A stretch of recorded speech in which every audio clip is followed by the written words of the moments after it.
ఐదేళ్ల పాటు అధికారంలో ఉంటేనే ప్రభుత్వ వ్యతిరేకత వస్తుంది. ఒకటి కాదు, రెండు కాదు, వరుస విజయాలతో దూసుకెళ్తున్నారు నితీష్ కుమార్. బీహార్లో 20 ఏళ్ల నుంచి ఏకఛత్రాధిపత్యం వహిస్తున్నారు. ఇదెలా సాధ్యం? నితీష్ కుమార్ సీఎం కాకముందు బీహార్ పరిస్థితి ఎలా ఉండేది, ఇప్పుడు ఎలా ఉంది? Was this report.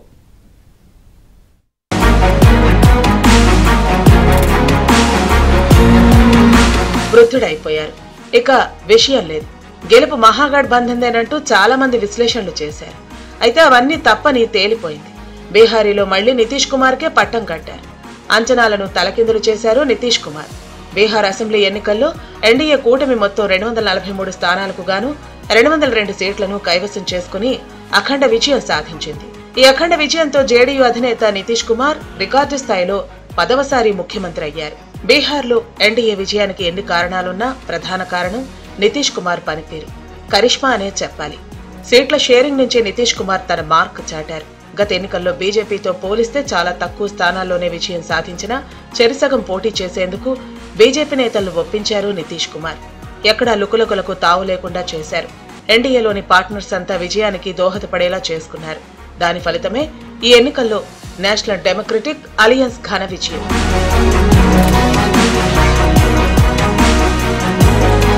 ఎన్నికలకు ముందు ముఖ్యమంత్రి అభ్యర్థిగా తనను ప్రకటించకపోయినా బీహార్ బీజేపీ నేతలెవరూ తన దరిదాపులకు కూడా రాకుండా చేసుకున్నారు నితీష్. రాజకీయ చాణక్యత అంటే ఇదే. విపక్షాలన్నీ కలిసి అవుట్చోర్ గద్దిచ్చోడంటూ నెగిటివ్ క్యాంపెయిన్ చేస్తుంటే నితీష్ మాత్రం పాజిటివ్ ప్రచారంతో దూసుకుపోయారు. వెల్ఫేర్ స్కీమ్స్, గుడ్ గవర్నెన్స్ పై దృష్టి పెట్టారు. ఇదే వర్కౌట్ అయింది. నితీష్ కుమార్ 10 సార్లు ముఖ్యమంత్రి అవ్వారు. ఆయనలాగా జ్యోతి బాసు వెస్ట్ బెంగాల్లో అవ్వారు, అలాగే నవీన్ పట్నాయక్ అవ్వారు, కొంచెం కనపడకుండా ఏకే అతని కేరళలో అవ్వారు. ఎంజీఆర్ కూడా అధికారంకి వచ్చినప్పుడల్లా ఆయన చనిపోయే వరకు ఆయన పవర్లో ఉన్నారు. అయితే అందరికీ ఒక కామన్ క్వాలిటీ ఉన్నది. తక్కువ మాట్లాడతారు, తక్కువ ప్రామిస్ చేస్తారు, ఎక్కువ అడావిట్ చేయరు, ఎక్కువ అడ్వర్టైజ్మెంట్స్ ఇవ్వరు. అది ప్రజల్లో ఒక రకమైన విశ్వాసం వస్తుంది. వీళ్ళు మిగతా రాజకీయ నాయకుల్లో కాదు, వీళ్ళు సైలెంట్గా ఉంటున్నారు, చేయగల పని చేస్తున్నారు, చేయలేదని ఒక పెద్ద నమ్మకం వస్తుంది. మన తెలుగు రాష్ట్రాల్లో పివి నరసింహారావు, జరగ వెంగళరావు గారు వీళ్ళు కూడా మితి భాష. అందువల్ల అదొక పెద్ద క్వాలిటీ భారతదేశంలో ఎక్సెప్ట్ చేస్తారు. దాంతోపాటు ఆనెస్టీ, ఆయన మీద ఎవరేం చేయలేకపోయారు. ఇంకో గుణం కూడా ఉన్నది, ఆయనతో ఈ బంధు ప్రీతి అదేం లేదు. వీళ్ళందరితో ఈ కామన్ క్వాలిటీస్ నితీష్ కుమార్ ముందలు తీసుకొచ్చారు. బీహార్ అవని, తమిళనాడు అవని, వెస్ట్ బెంగాల్ అవని, ఒరిస్సా అవని, ఆంధ్ర అవని, ఈ క్వాలిటీస్ అందరూ మర్యాద చేసే క్వాలిటీస్ కాబట్టి మొహం మొత్తకుండా ఇంకా నితీష్ కావాలి. ఇప్పుడు వరకు మాకున్న నితీష్ సరిపడు. ఎన్ని అలిగేషన్స్ వచ్చినా ఆయన చూసి ఎన్డీఏకి విశేషమైన విక్టరీ ఇచ్చారు. నితీష్ కుమార్ 20 ఏళ్ల పాలనలో బీహార్లో రోడ్లు, విద్యుత్ వంటి మౌలిక సదుపాయాల అభివృద్ధిలో గణనీయమైన మార్పులు వచ్చాయి. ప్రతి గ్రామానికి తార్ రోడ్డు, విద్యుత్ కనెక్షన్లు ఇచ్చారు. బీహార్లో విద్యుత్ లేని రోడ్డు కనిపించదు. ఇది నితీష్ కుమార్ ఘనతే. విద్యుత్ రోడ్లు రావడంతో ప్రజల జీవన ప్రమాణాలు మెరుగుపడ్డాయి. ఈ 20 ఏళ్లలో బీహారీ మహిళల్లో విపరీతమైన క్రేజ్ సంపాదించారు నితీష్ కుమార్. మద్యపాన నిషేధం పక్కాగా అమలు చేయడంతో, భర్తలు తాగుడుకు దూరమవడంతో మహిళల చేతుల్లో డబ్బులు మిగిలాయి. అందుకే పెద్ద సంఖ్యలో మహిళా ఓటర్లు పోలింగ్ బూతులకు వచ్చి నితీష్ ను గెలిపించారు. ముఖ్యమంత్రి మహిళా రోజ్గార్ యోజన, పంచాయతీలు, ప్రభుత్వ ఉద్యోగాల్లో రిజర్వేషన్లు, ఉచిత సైకిళ్ల పథకం వంటి సంక్షేమ కార్యక్రమాలు మహిళా ఓటర్లలో ఆయన పట్ల బలమైన విశ్వాసాన్ని పెంచాయి. ఎంత కాదనుకున్న బీహార్లో కుల రాజకీయాలు ప్రముఖ పాత్ర పోషిస్తాయి. మహాగఠబంధన్ ముస్లిం యాదవ్ సమీకరణాలపై ఆధారపడితే ఎన్డీఏ కూటమి సోషల్ ఇంజనీరింగ్ ను పక్కాగా అమలు చేసింది. ఓబీసీల్లో 63%, అత్యంత వెనుకబడిన వర్గాలైన ఈబీసీల్లో 58%, ఎస్సీల్లో 49%, అగ్రకులాల్లో 65% ఓట్లను తన వైపు తిప్పుకోవడంలో ఎన్డీఏ కూటమి సక్సెస్ అయింది. ఈ కులాలు గంపగొత్తగా మద్దతు తెలపడంతో ఈ విజయం సుసాధ్యం చేసింది. ముస్లిం యాదవ కాంబినేషన్ 25 ఏళ్ల క్రితం లాలూ ప్రసాద్ యాదవ్ కాలం నాటికి ఇంకా దాన్నే పట్టుకు వేలాడుతోంది ఆర్జేడీ. దీంతో మిగతా కులాలన్నీ ఆర్జేడీకి వ్యతిరేకమయ్యాయి.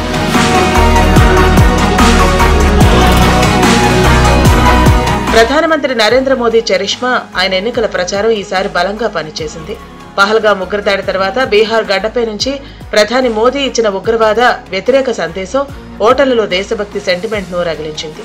అంతేకాకుండా డబుల్ ఇంజిన్ సర్కారు ఉంటేనే అభివృద్ధి సాధ్యమని కేంద్రం నుంచి వచ్చిన 1.62 లక్షల కోట్ల నిధులు, పీఎం కిసాన్ వంటి పథకాల ద్వారా జరిగిన అభివృద్ధి హామీలు ఎన్డీఏ కూటమికి ఓట్ల వర్షాన్ని కురిపించాయి.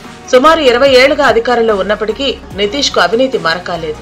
మంచి పాలకుడన్న ఇమేజ్ తెచ్చుకున్నారు. రోడ్లు, విద్యుత్, నీరు వంటి ప్రాథమిక మౌలిక సదుపాయాలను మెరుగుపరచడంలో నితీష్ కుమార్ చూపించిన పట్టుదల బీహార్ ప్రజల దృష్టిలో ప్రభుత్వ వ్యతిరేకతను తగ్గించింది. సంక్షేమ పథకాలు అమలు చేస్తున్న అభివృద్ధిని పక్కన పెట్టారన్న విశ్వాసం బలంగా ఉంది.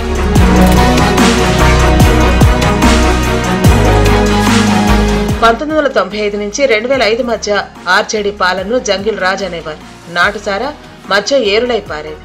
ఎక్కడ చూసినా రౌడీయిజం రాజ్యమే లేదు. పట్టపగలే పట్నాలు, హత్యలు, అత్యాచారాలు జరిగాయి. రాజకీయ నేతలు స్కామ్లలో ఇరుక్కుపోయేవారు.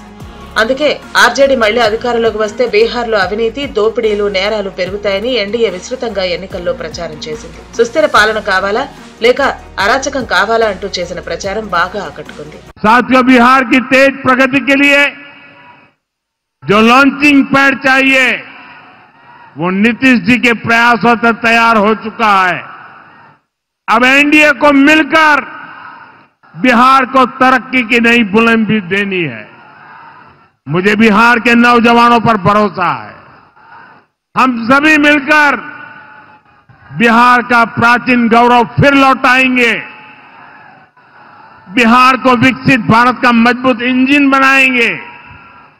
इसी विश्वास के साथ आप सभी को विकास कार्यों की फिर से अनेक अनेक शुभकामनाएं. बिहार को एक बार तय करना है.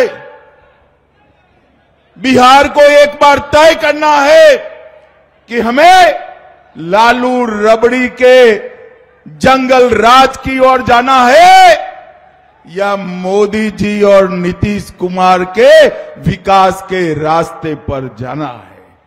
भाइयों बहनों, जब से भारतीय जनता पार्टी और एनडीए की सरकार बिहार के अंदर हुई, यहां विकास की शुरुआत हुई.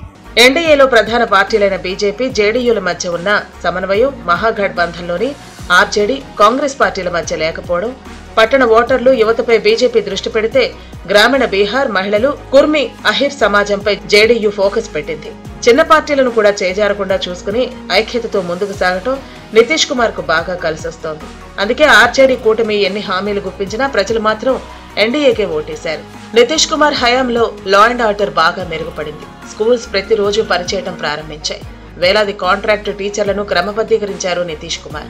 ప్రతి గ్రామానికి తాగునీటి వసతి, బీహారీల కనెక్టివిటీ సైతం పెరిగింది. నితీష్ కుమార్ పై ఇప్పటిదాకా అవినీతి మకిలి అంటలేదు. వేలెత్తి చూపలేని వ్యక్తిత్వం ఆయనది.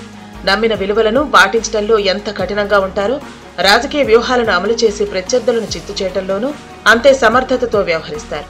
1999లో ఆయన రైల్వే మంత్రిగా ఉన్న సమయంలో పశ్చిమ బెంగాల్లో జరిగిన ఓ రైలు ప్రమాదంలో 300 మంది చనిపోతే అందుకు నైతిక బాధ్యత వహిస్తూ పదవి నుంచి తప్పుకోవడం ఆయనలోని నైతిక విలువలకు నిదర్శనం.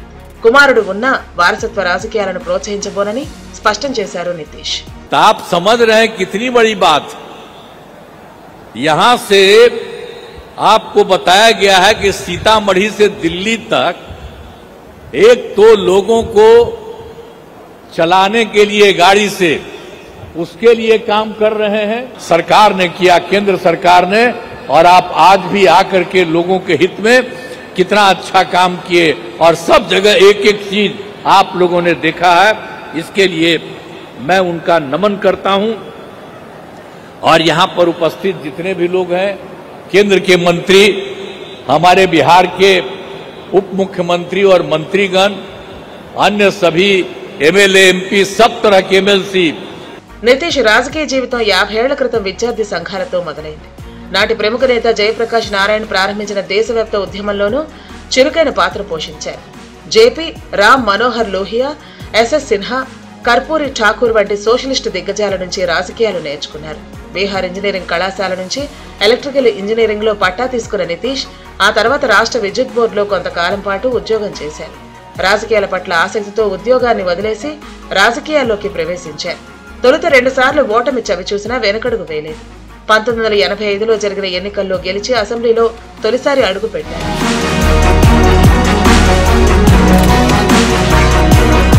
జనతాదళ్లో అంచెలంచెలుగా ఎదుగుతున్న దశలో నితీష్, లాలూ ప్రసాద్ ఒంటెత్తు పోకళ్లు నచ్చక సీనియర్ నేత జార్జ్ ఫెర్నాండెస్ తో కలిసి బయటకు వచ్చి సమతా పార్టీని స్థాపించారు. ఈ పార్టీ 1996 లోక్సభ ఎన్నికల్లో బీజేపీతో కలిసి పోటీ చేసింది. శరద్ యాదవ్ జనతాదళ్ వర్గం, సమతా పార్టీ రామకృష్ణ హెగ్డే నేతృత్వంలో లోక్శక్తి కలిసి 2003లో జనతాదళ్ యునైటెడ్ పార్టీగా ఏర్పాటైంది. లాలుతో విభేదాల నేపథ్యంలో నితీష్ ఢిల్లీ రాజకీయాలపై దృష్టి సారించారు. 1989లో తొలిసారి ఎంపీగా గెలిచారు. ఆ తర్వాత 1991, 96, 98, 99, 2004లలో సాధారణ ఎన్నికల్లో వరుస విజయాలతో లోక్సభకు ప్రాతినిధ్యం వహించారు. కేంద్ర మంత్రిగా పనిచేశారు. ఇంటర్నెట్ ద్వారా రైల్వే టికెట్ల బుకింగ్, తత్కాల్ సేవలు, పెద్ద సంఖ్యలో రైల్వే బుకింగ్ కేంద్రాల ఏర్పాటు వంటి సంస్కరణలు ప్రవేశపెట్టారు. 2004లో లోక్సభ ఎన్నికల్లో ఎన్డీఏ ఓటమి పాలైన తర్వాత నితీష్ తన స్వరాష్ట్రం బీహార్పై దృష్టి పెట్టారు. అప్పటికే జనతాదళకు చెందిన వివిధ వర్గాలన్నీ కలిసి జేడీయూగా ఏర్పాటయ్యాయి. రాష్ట్రంలో రబ్రీదేవి పాలనకు వ్యతిరేకంగా ప్రజల్లో పెద్ద ఎత్తున ప్రచారం జరిపారు. 2005లో జరిగిన అసెంబ్లీ ఎన్నికల్లో జేడీయూ, బీజేపీ కలిసి అధికారంలోకి రావడంతో నితీష్ సీఎంగా ఎన్నికయ్యారు.